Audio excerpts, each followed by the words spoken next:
Bismillahirrahmanirrahim. Assalamualaikum warahmatullahi wabarakatuh. Waalaikumsalam warahmatullahi wabarakatuh. Alhamdulillah wassalatu wassalamu ala Rasulillah Sayyidina Muhammad ibni Abdullah wa ala alihi wa sahbihi wa man walah, amma ba'du. Gimana kabar semuanya? Sehat? Sehat, Bang. Alhamdulillah. Baik, kembali kita belajar.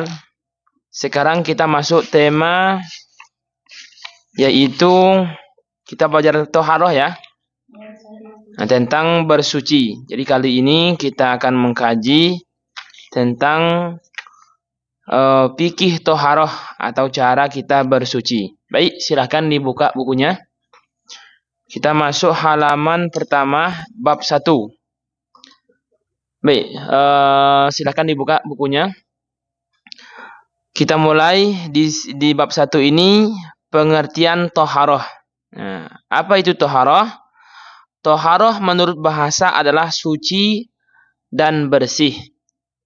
Sedangkan menurut istilah fikih adalah menyucikan sesuatu.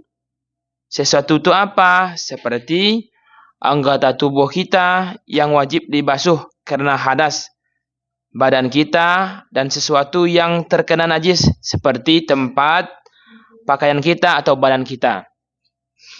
Jadi fikih toharoh itu maksudnya apa? Kita bersuci dari hadas maupun najis. Nah, jadi itu yang harus anak-anak semuanya harus paham. Nanti Ustaz bilang apa itu toharoh? Nah, maka di toharoh itulah ilmu yang membahas tentang kita untuk bersuci, baik itu dari hadas maupun najis. Baik, bersuci dari hadas dan najis adalah salah satu syarat terpenting sebelum melaksanakan beberapa ibadah seperti sholat, tawaf, dan menyentuh Al-Quran. Jadi, anak-anak soleh semuanya, jika kita tidak dalam keadaan bersuci, maka kita tidak boleh beribadah seperti sholat, tawaf, atau menyentuh Al-Quran. Tadi kita sholat tadi itu mendapatkan pahala. Jadi jika kita tidak bersuci, maka kita mendapat dosa. Nah, maka oleh karena itu kita harus penting belajar tentang ibadah taharah, yaitu bersuci. Ini dasar-dasar ibadah. Jadi syarat ibadah kita diterima itu harus kita bersuci dulu. Baik itu badan kita, pakaian kita, maupun tempat kita ibadah. Artinya, ibadah-ibadah tersebut jika dilaksanakan tanpa bersuci dari hadas dan najis, maka ibadah tersebut yang kita kerjakan dianggap tidak sah. Jika dilaksanakan tanpa uzur, artinya memang di sini nanti boleh ada orang itu sholat tanpa bersuci boleh. Seperti orang tidak ada air. Nah, nanti di situ ada nanti masuk bab tayamum. Atau orang yang kena uzur seperti luka. Contoh, ada orang luka di bagian tangannya, sedang operasi. Nah, saat itu masuk waktu sholat, untuk sholat subuh contohnya.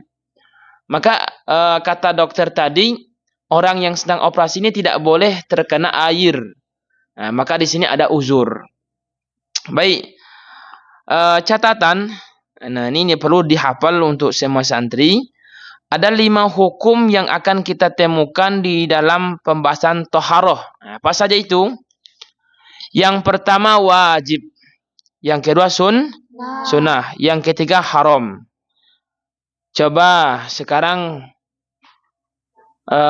kita coba baca. Baca Fuad. Wajib adalah Sesuatu yang tidak dilakukan mendapatkan maupun tidak dijalankan hukumnya. Artinya di sini, jadi hukum dalam kita mempelajari toharoh ini, yang pertama itu wajib. Wajib artinya adalah sesuatu yang jika dilakukan mendapatkan pahala, dan jika kita tinggalkan mendapat dosa. dalam pembahasan toharoh, hal yang wajib disebut dengan istilah fardu. Nah, contoh, ada berapa fardu wudhu? Nah, gitu. Ya. Jadi apabila kita tidak mengetahui fardu wudhu, salah satunya niat. Nah, jika kita berwudhu tanpa niat, maka wudhu kita tidak sah. Baik, itu ya. Nanti kita akan jelaskan. Yang berikutnya, sunnah. Sunnah adalah sesuatu yang jika dilakukan mendapatkan pahala. Dan jika ditinggalkan tidak dosa. Nah, di sunnah ini aman kita. Nah, ini tapi kita harus rajin. Supaya kita mendapatkan pahala. Berbeda dengan wajib tadi. Kalau sesuatu perintah itu wajib, maka kita harus melakukannya. Jika kita tidak melakukannya, contoh seperti sholat. Sholat itu wajib hukumnya menutup aurat. Nah, aurat laki-laki dari pusat hingga lutut. Jika kita sholat tidak menutup aurat, maka sholat kita tidak sah. Akan berdosa. Berikutnya sunnah. Nah, seperti kita pakai peci. Ya, itu sunnah. Maka orang yang sholat memakai peci dengan orang yang tidak memakai peci berbeda pahalanya. Nah, itu tentang sunnah. Apalagi tentang siwak. Nah, orang yang sholat tanpa siwak dengan orang yang siwak itu berbeda pahalanya. Jadi itu sunnah. Dan kita harus berusaha untuk melaksanakan sunnah-sunnahnya supaya kita mendapatkan pahala yang banyak. Yang ketiga haram. Nah, ini wajib kita tinggalkan. Ya. Apa itu haram? Haram adalah sesuatu yang jika dilakukan oleh seseorang maka akan mendapatkan dosa. Dan jika ditinggalkan akan mendapatkan pahala. Nah, ini balikannya dari wajib tadi. Jadi haram dan wajib ini dia berbeda. Nah, jadi kalau haram apabila kita melakukannya mendapatkan dosa. Nah, jika kita tinggalkan mendapatkan pahala. Contoh seperti sholat hukumnya wajib. Dan apabila kita tinggalkan berdosa. Haram kita meninggalkan sholat. Berikutnya yang keempat makruh. Nah, makruh adalah sesuatu yang jika dilakukan tidak dosa dan jika ditinggalkan mendapatkan pahala. Nah, contoh tadi kita berwudu. Nah, sunnahnya itu ketika kita membasuh muka 3 kali. Ya, sunnah. Jika kita sudah berlebihan, nah, contoh 4 kali basuhan, maka hukumannya makruh. Nah, jika kita melaksanakannya, kita tidak mendapatkan pahala. Contoh, biarlah pahalanya banyak nih, basah semua muka saya. Nah, tapi sebaliknya kita nggak mendapatkan pahala. Ya, jika kita melaksanakan 4 kali cucian muka, kita nggak mendapatkan pahala. Tetapi apabila kita tinggalkan, contoh kita 3 aja nih membasuh muka ini, maka kita mendapatkan pahala karena kita meninggalkan kemakruhan. Gitu. Seperti ketika kita hendak sholat berjamaah, maka kita makruh untuk memakan hal-hal yang berbau seperti jengkol, apalagi petai, dan hal-hal yang seperti durian. Nah, jangan nanti ketika kita sholat, Allahu Akbar, samping kita terganggu karena bau mulut kita tadi. Nah, ini harus dipelajari nih. Jadi ketika kita hendak sholat, maka pastikan bau mulut kita maupun badan-badan kita dengan keadaan wangi. Nah, di sini juga ada nanti hukumnya sangat mengharamkan jika kita betul-betul mengganggu orang jamaah yang lainnya. Contoh, bau badan kita. Begitu bau, nah kita tidak boleh ikut sholat berjamaah. Karena kita mengganggu orang. Ya. Yang kelima, mubah. Apa itu mubah? Mubah adalah sesuatu yang boleh dilakukan dan boleh ditinggalkan. Nah, jadi mubah ini boleh saja kita lakukan dan boleh saja kita tinggalkan. Artinya, dia tidak wajib. Dia tidak haram dan juga tidak sunnah dan juga tidak makruh. Nah, jadi mubah boleh saja kita lakukan dan boleh juga kita tinggalkan. Baik, itu yang kita temukan nanti kita belajar toharoh. Oke, Ustaz ulang lagi. Apa tadi tujuan kita mempelajari toharoh tadi? Yaitu bagaimana kita bisa bersuci dari hadas dan najis supaya ibadah kita diterima oleh Allah Subhanahu wa taala. Amin ya rabbal. Oke, kita lanjutkan pembahasan berikutnya. Nah, kita tadi kan sudah membahas tentang toharoh, yaitu tentang bersuci. Nah, sekarang kita masuk tentang alat-alat bersuci. Jadi nanti ditanya bagaimana cara bersuci. Nanti caranya kan kita pelajari. Tapi sebelum kita mempelajari caranya, sekarang alat bersuci itu apa saja gitu. Jangan-jangan nanti kita bersuci tapi menggunakan alat yang tidak bersuci. Itu menjadi salah fatal. Jadi yang pertama alat bersuci itu apa? Coba, Arey baca Arey. Suaranya besar Arey. Alat bersuci. 1. Air untuk menghilangkan hadas dan najis. 2.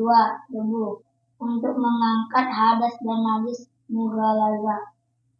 3. Batu untuk menghilangkan najis. 4. Jibak atau dabik menyucikan kulit bangkai. Baik. Nanti kita akan jelaskan satu persatu.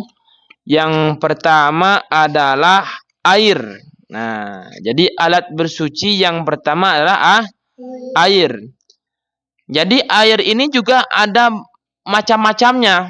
Ya, tidak semua air bisa kita gunakan untuk bersuci. Nah, apa saja air, macam-macam air? Ada 4. Yang pertama apa? Air suci dan menyucikan.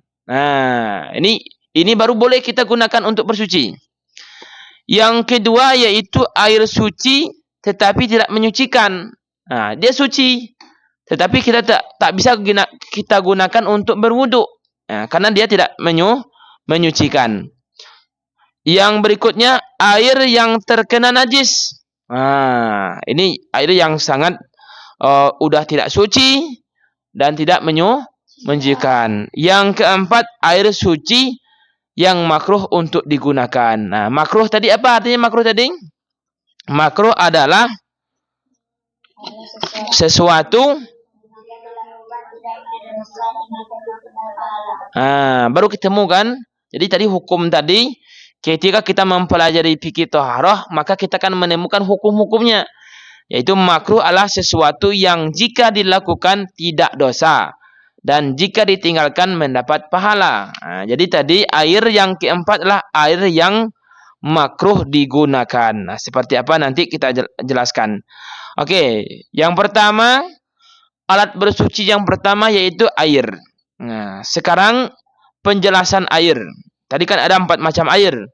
Yang pertama adalah air tohirun mutahhirun. Artinya adalah air suci dan menyucikan.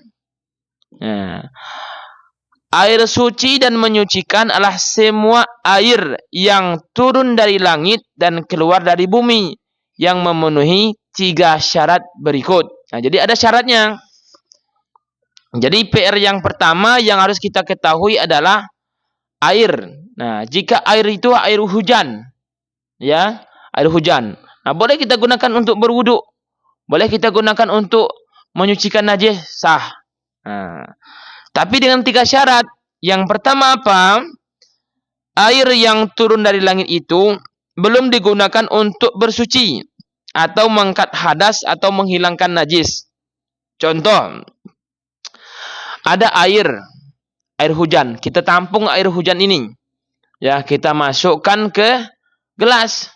Ya.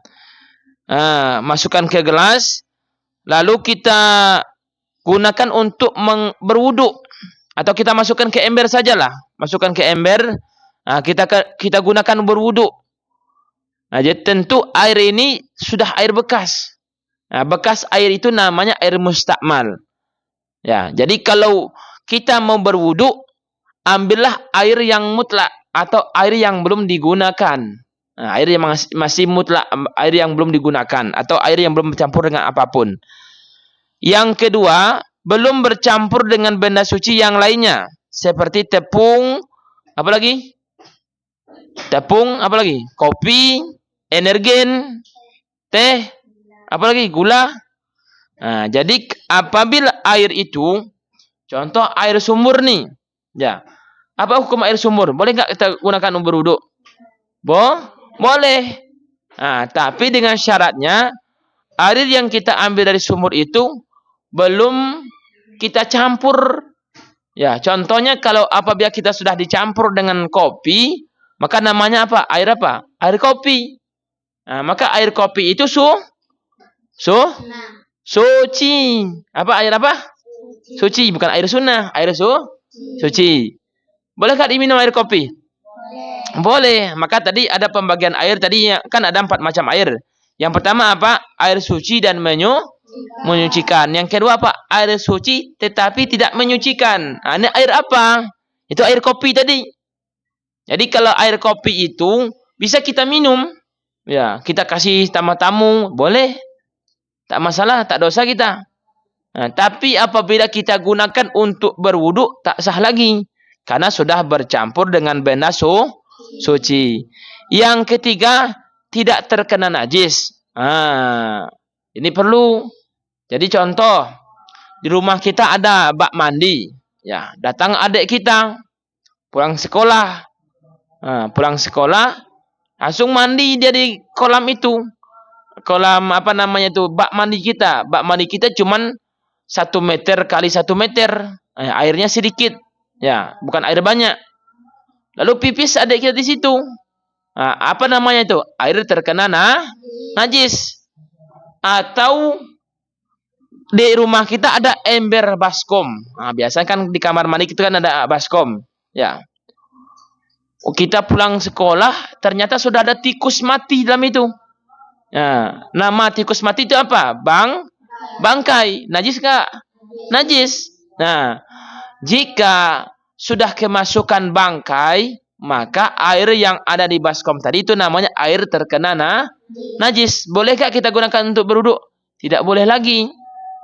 Nah, jadi air yang bisa kita gunakan untuk berwudu tadi itu apa? Air yang dan dengan syarat apa? Belum digunakan untuk bersuci yang lainnya.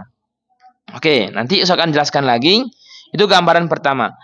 Jadi, dimanapun kita berada, ketika kita menemukan air yang belum digunakan untuk bersuci dan tidak bercampur dengan sesuatu yang lainnya, serta tidak terkena najis, maka air itu bisa digunakan untuk bersuci.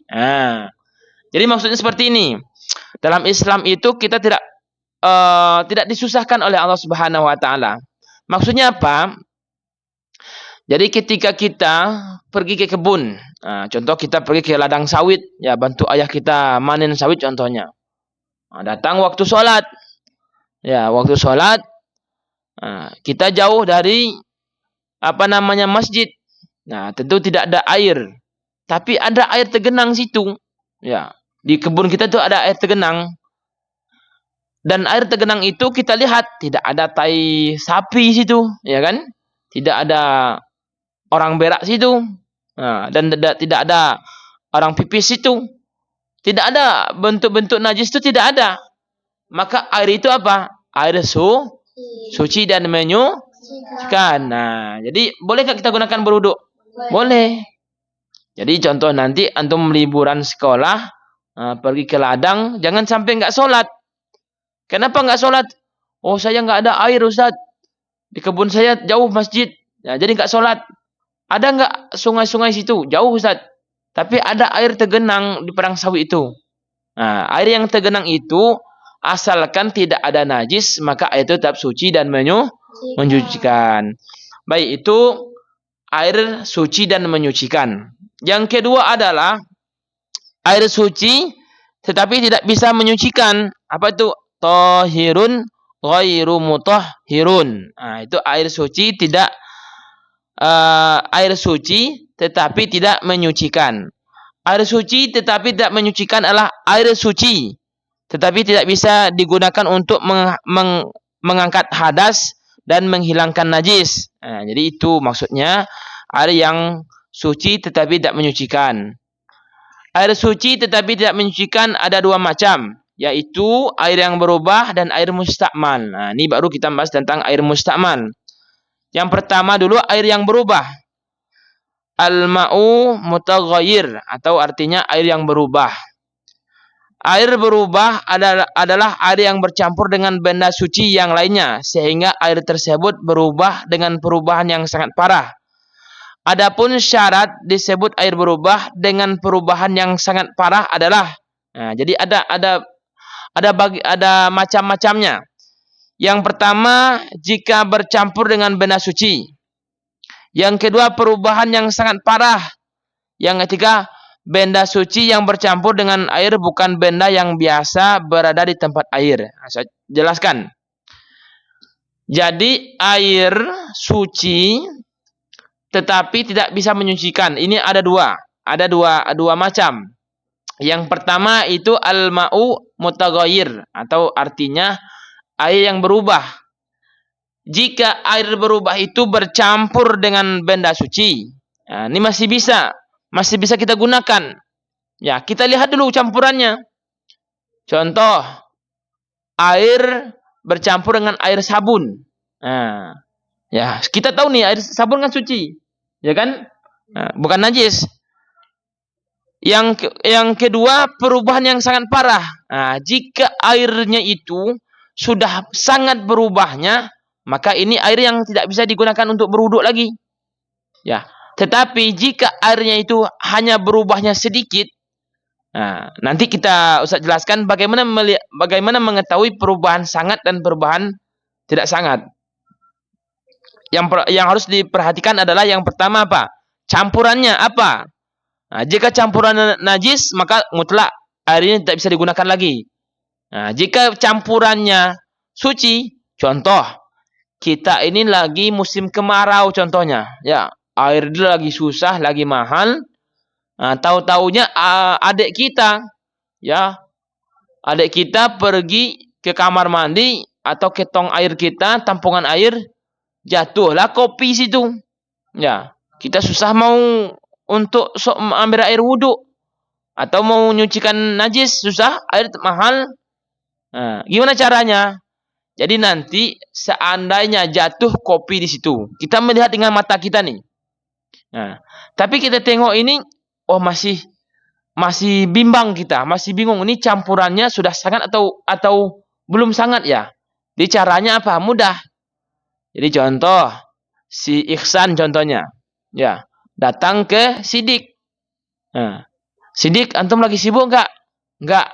Coba datang ke rumah saya yuk sebentar aja, ada minta tolong. Ayolah. Kata si Ihsan apa? Dik, antum tengok air ini. Ini air apa ya? Coba antum tengok. Oh, ini air biasa saja ini. Nah, jika Sidik ngomong itu air biasa, maka air itu masih dikatakan suci dan menyucikan. Nah, karena apa? Sidik ini kan nggak tahu dari awalnya kisah air itu sudah terjatuh kopi. Dia nggak tahu. Nah, jadi cara mengetahui perubahan yang sangat itu seperti itu. Kita panggil orang yang nggak tahu kisah air itu. Jika seandainya tadi sebalik ceritanya, kata isi Ihsan, Sidik, ini air apa ya? Anda mau berwuduk nih. Kata si Sidik, oh ini air cappuccino apa? Cappuccino ya, atau ini air sudah terkena kopi gitu. Maka air itu tidak bisa kita gunakan untuk berwudu. Nah, mudah-mudahan pelajaran kita pada malam hari ini bisa kita pahami dan bisa kita amalkan. Alhamdulillah. Nah, oke, kita nanti mungkin kita sambung di waktu yang lainnya. Kita tutup dengan doa kafaratul majlis. Subhanakallahumma bihamdika asyhadu an la ilaha illa anta astaghfiruka wa atubu ilaik. Wassalamualaikum warahmatullahi wabarakatuh.